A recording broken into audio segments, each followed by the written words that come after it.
माजी उपमुख्यमंत्री तथा बीडचे माजी पालकमंत्री, लोकनेते स्वर्गीय अजितदादा पवार यांना जयंतीनिमित्त विनम्र अभिवादन.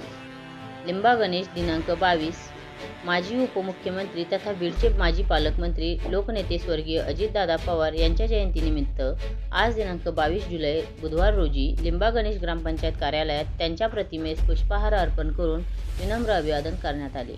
यावेळी सरपंच बाळासाहेब जाधव, ग्रामविकास अधिकारी दत्ता नागरे, माजी पंचायत समिती सदस्य राजाभाऊ अप्पा गिरे, सेवा सोसायटीचे चेअरमन रवी बापू निर्मळ, दादा गायकवाड, सुरेश ढवळे, नाना वाणी, जनार्दन वाणी, बबन आबदार, सीताराम थोरात, सोमनाथवाडीचे माजी सरपंच शहादेव कोले, पिंटू गायकवाड, जीवन मुळे यांच्यासह ग्रामपंचायत पदाधिकारी, कर्मचारी व ग्रामस्थ उपस्थित होते.